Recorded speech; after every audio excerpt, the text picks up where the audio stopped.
मैंने एक उड़ती सी निगाह उस पर डाली। हाँ, वह अर्जुन ही तो है। चश्मे का फ्रेम बदल गया है। एक अंतराल के बाद मैं दिल्ली एक अधिवेशन में आई थी।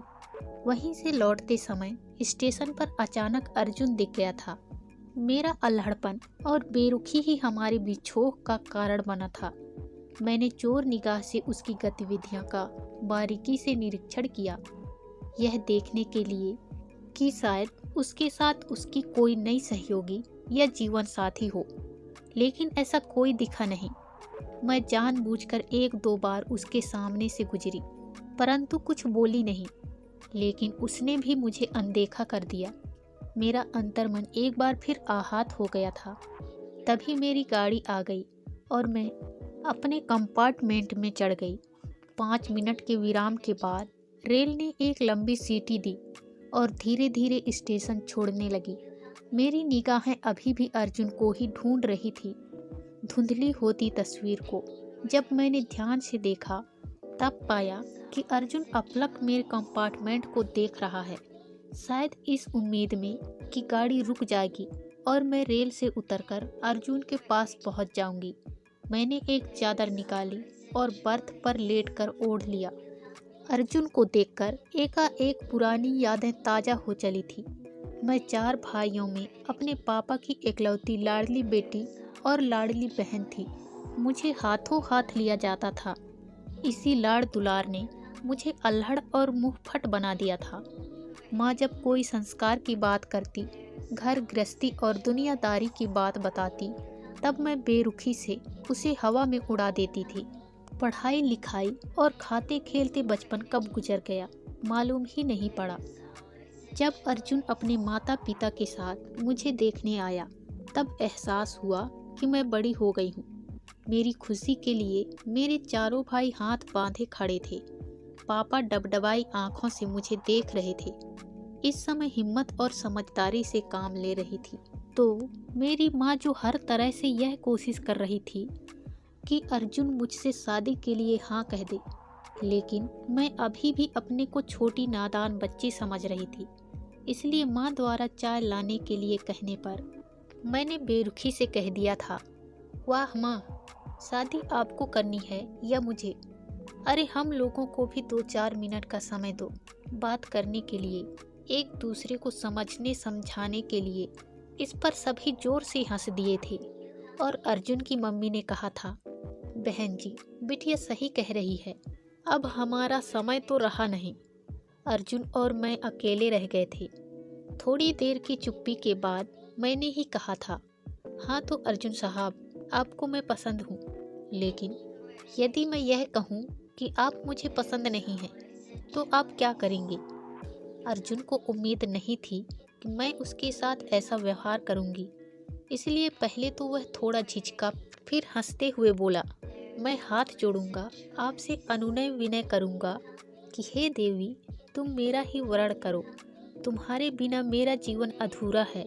अर्जुन का वह संप्रण मुझे अच्छा लगा। इसके बाद हम लोग इधर उधर की बातें करते रहे। अर्जुन बैंक में अधिकारी है। हमारी इच्छा अनुसार शादी की तारीख 6 माह के बाद की पक्की कर दी गई। इस बीच मम्मी बराबर कोशिश करती रही कि मैं अपने व्यवहार में परिवर्तन लाऊं और घर गृहस्थी की बातें सीख लूं, लेकिन मैं हमेशा बेफिक्री से कह देती थी, कोई बात नहीं मम्मी, मैंने अर्जुन को परख लिया है, वह तो मेरी उंगलियों पर नाचने वाला है। शादी के बाद अर्जुन जितना झुकता गया, मैं उसे और झुकाती गई। वह जीवन में बहुत सामंजस्य स्थापित करके चलने वाला था। वह अक्सर कहा करता था, भाई हम तो ठहरे बैंक वाले, प्रबंधन की भी सुननी पड़ती है, स्टाफ की भी और ग्राहकों की भी, किसी को नाराज नहीं कर सकते। अब एक तुम और बढ़ गई हो। इस बीच मेरी भी नौकरी समाज कल्याण बोर्ड में सचिव के पद पर लगी। अर्जुन बैंक में जाते समय मुझे गाड़ी से ऑफिस छोड़ देता था और वापसी में पिकअप कर लेता था। एक बार मेरी मीटिंग चल रही थी और मैं 1 घंटे लेट हो गई थी। जब मैंने इसके लिए खेद व्यक्त किया तब अर्जुन हंसते हुए बोला, अरे हमने तो जनाब का 28 साल इंतजार किया है, अब ये 1 घंटे का इंतजार कोई मायने नहीं रखता। मैंने यह महसूस किया कि मेरा तो स्वभाव ही मुंहफट था। मैंने बिना सोचे समझे किसी को भी कुछ भी बोल देती थी, जिसे अर्जुन तो सहन कर लेता था, लेकिन उसके मम्मी पापा के साथ मेरा यह व्यवहार उसे पसंद नहीं था। एक दो बार उसने मुझे टोका भी। तब मैं ही उसे कह देती थी, मैं कैसी हूँ यह तुम्हें शादी के पहले देखना था। इसके बावजूद अर्जुन मुझे अपने व्यवहार में स्वयं बरतने के लिए कहता था और मैं उसकी उपेक्षा कर देती थी। धीरे धीरे अर्जुन के मन की ग्रंथियों से मेरे व्यवहार के कारण स्नेह का प्रभाव कम होने लगा। उसने मुझे भरपूर मौके और समय दिया कि मैं उसकी अपेक्षा अनुसार बन जाऊं, लेकिन मेरा हठी स्वभाव और लापरवाही इससे बाधक बन रही थी। जब अर्जुन का मुंबई ट्रांसफ़र हो गया तो मैंने कहा था, मैं यहीं रहकर अपनी नौकरी करना चाहती हूँ, तुम अकेले ही दिल्ली चले जाओ, आगे देखेंगे। और अर्जुन मुंबई आ गया था। मेरी बेरुखी और अल्हड़पन के कारण उसका जयपुर आना कम हो गया था। पत्र और फोन का संपर्क भी धीरे धीरे टूट गया था और हम दोनों अनजान से हो गए थे। मैं अकेली थी, इसलिए अधिकांश समय मायके में ही गुजरता था।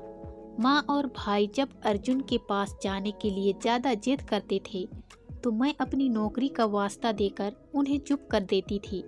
शायद कोई टेंशन आ गया था। उतरने और चढ़ने वालों की आफाधाफी मची हुई थी। अर्जुन को देखकर आज अच्छा लगा था। कभी कभी मैं सोचती थी, क्या स्वयं मेरे द्वारा ही पैदा की गई समस्या का कभी कोई हल निकल पाएगा। मेरी नासमझी की सजा अर्जुन भोग रहा था। मैंने शादी के बाद उसे दिया ही क्या है, अपनी समस्याएं, और उसने सामंजस्य स्थापित करने के नाम पर त्याग ही किया था। मेरे अकेले वापस आने पर सभी तरह तरह के प्रश्न कर रहे थे। अर्जुन मिला था क्या, उससे बात हुई थी, वह कब आ रहा है।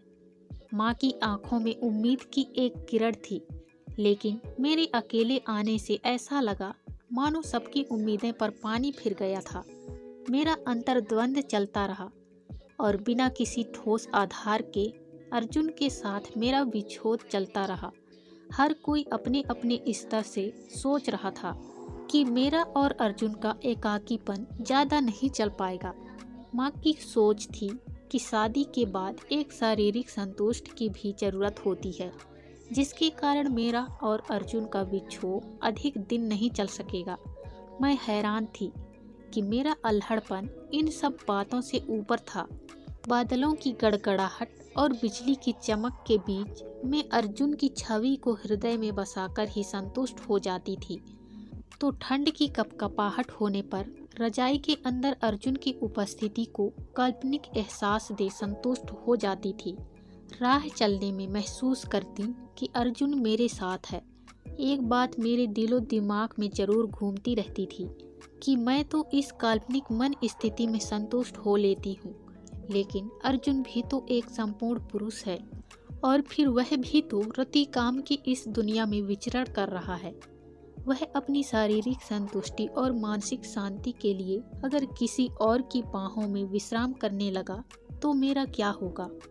बस यही आकर मेरा समीकरण गड़बड़ा गया, मेरा विश्वास डोल गया और एक तीव्र वेदना से हृदय जल उठा। मैं अब और विवाद और उपहास का केंद्र बनना नहीं चाहती थी। मुझे अपने कृत्यों पर